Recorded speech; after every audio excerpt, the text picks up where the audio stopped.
ভালো জিনিসটা আল্লাহ রাস্তায় দান করতে হবে, ভালোটা। আমরা অনেকে যেটা করি, সবচেয়ে খারাপটা দান করি। ফর এন এক্সাম্পল, আমের বাগান আছে আপনার, তো আপনি ভাবলেন যে কিছু গরিবদেরকে দান করবেন। তো যেটা করে আমাদের দেশে সবচেয়ে পচা যেগুলো, ওইটার একটা বস্তা করে। ওইটা কেন? ওইটা দান করবে উনি।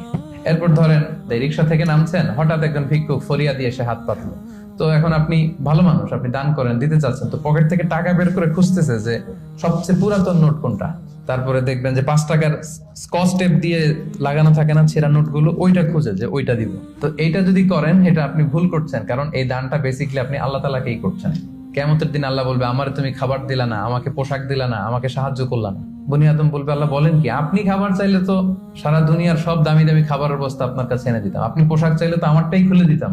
আল্লাহ বলতেন, ওই যে অসহায়, পীড়িত, দুস্থ, সুবিধা বঞ্চিত মানুষগুলোকে খাওয়ালে আমাকে খাওয়ানো হতো, তাদেরকে পড়ালে আমাকে পড়ানো হতো। তো এই যে আপনি ছিঁড়া নোটটা যে গরিবের হাতে দিলেন, আসলে ওইটা আল্লাহরে দিয়েছেন আপনি, এটা কখনোই করবেন না। আল্লাহ তাআলা বলছেন, ওয়ালা তায়াম্মামুল খাবিসা মিনহু তুনফিকুন, খারাপটা আল্লাহরে দিও না, আল্লাহর রাস্তায় ভালোটা দিবে। সবচেয়ে ভালোটা যদি আপনি আল্লাহর রাস্তায় দিতে না পারেন, তাহলে আপনি তো ইমানদারি হতে পারলেন না। তাই আমরা ভালোটা দিব খুঁজে খুঁজে।